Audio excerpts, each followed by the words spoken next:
reveals that the gatekeepers who implement pay raises for the city didn't adhere to the policies they're meant to oversee. Now, walking along this way, what I'm stepping over right now is actually a tree that was knocked over during those Easter tornadoes. The owner of this home says it all happened in the blink of an eye. This roof moving forward several feet here. You can take a look at this ruler.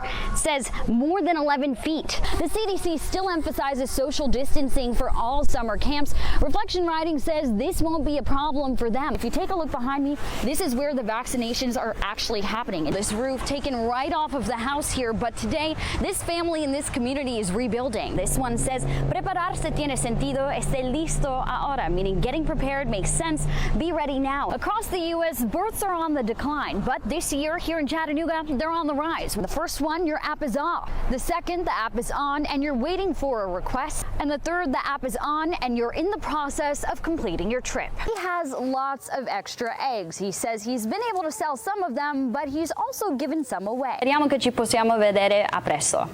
So that was lovely. There's that. What did you say? I said, you know, hello to my family in Italy. I miss you all very much, and I hope that I get to see you very soon. Dalton native Misty Green says no mother should ever have to lose a child. She says watching another Whitfield County family go through a pursuit that went wrong was painful, and now she's asking law enforcement to adopt a no-chase policy. This Georgia State Patrol dash cam video shows 21-year-old Wyatt Green's final moments.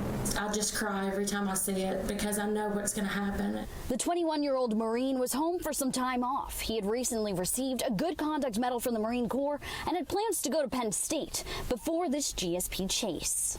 A motorcycle cannot recover from that, being run off the road into the grass. It cannot recover from that. According to a GSP pursuit report, a GSP trooper observed Wyatt traveling south on Georgia's bypass. The report says Wyatt was traveling over the speed limit, and the officer observed him pass a vehicle in what GSP says was a reckless manner. That led to a pursuit where the vehicles were traveling upwards of 100 miles per hour, and the trooper decided to initiate a channelization technique. This was a poor maneuver to use under these circumstances. It was a bad decision. GSP policy says this technique is used to redirect the path of pursuit. According to the Georgia Department of Public Safety procedures, a fleeing vehicle must be directed to a clearly identifiable and unobstructed path. Here, dashcam video shows the trooper carrying out the technique. Then this moment, where Wyatt's motorcycle veers off the road. It's just not safe for a motorcycle, period. It's not safe for anybody. Now Misty says she wants justice for her son. The family's filed a wrongful death lawsuit, and their long-term goal, changing policy on police pursuit so no other family feels their pain. We're hit with, we'll never see him again immediately every single day. We'll never see him again. We'll never hear his voice again. That's the start of my day and my husband's day every single day.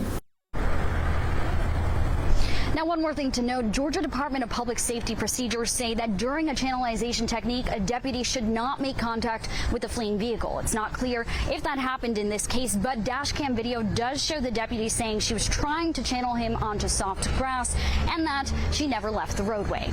Reporting in Dalton, I'm Sabrina Maggiore, News Channel 9. More than 24 hours after the search began for the man who opened fire on a Whitfield County deputy, one suspect is in custody, while this man, Dalton Potter, is on the loose. Probably a mile and a half square of the area that we're looking in. So very thick wooded area, a lot of homes, a lot of sheds, a lot of chicken houses. Newly released body cam footage from the GBI show the moments just before a Whitfield County responding deputy was shot. Let's slow it down for you. Here you can see the deputy approach the vehicle. Deputy, what's the county sheriff's office? 2 seconds later, Dalton Potter pulls out his gun. Tonight, the Rail County Sheriff calling Potter and Hosmer running buddies and telling us right now they're also suspects in a string of Texas burglaries. So there were multiple storage facilities and other buildings where these individuals broke in and stole property out of those enclosures. Some of the property was stolen was firearms. Today, with an armed and dangerous Potter still on the loose, locals say they're worried for their safety. It's very nerve-wracking not knowing that he could be right where you're at. The Whitfield County Sheriff saying he believes time and the heat is now on law enforcement's side. If you've gone without food and water, you're in this heat, you're staying on the run, I would like to think that you're wearing down a little bit. Now, coming up at 6, we'll bring you more on how locals and community members are feeling as this search continues now into a second night. Live in Whitfield County, I'm Sabrina Maggiore, News Channel 9. Well, for Zarzor's Cafe, it's 103 years of history right here in this building. These doors staying open throughout both the 1918 pandemic and now COVID-19. It's the oldest family-owned restaurant.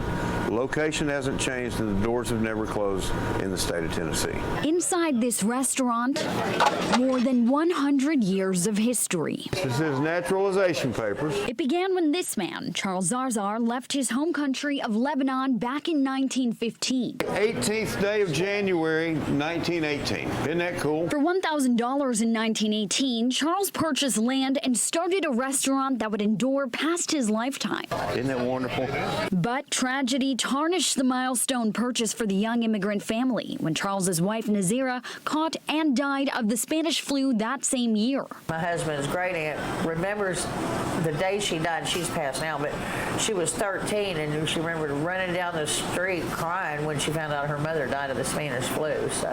And she basically ended up raising all of her siblings right here in the back of the restaurant. She would reflect back on the fact that everybody was sick and nobody knew what to do about it. It's a story that echoed in Dixie Fuller's mind at the start of COVID-19, nearly 100 years after his great-grandmother's death. But seeing it come full circle and happen again, you know, I never thought it was a not serious thing. In both 1918 and again now, the restaurant adapting to meet the needs of the moment. Pudding, you got. Switching to a delivery model throughout COVID-19 and now once again seating customers. New banana pudding's coming up. With a fully vaccinated staff now, a sense of relief. I think we're rebounding now. I think we're on the good side of this thing. And an owner eager to continue serving loyal customers. Going back to the land of the banana pudding. At the same place where his ancestors did the same thing more than 100 years ago. Reporting in Chattanooga, I'm Sabrina Maggiore, News Channel 9.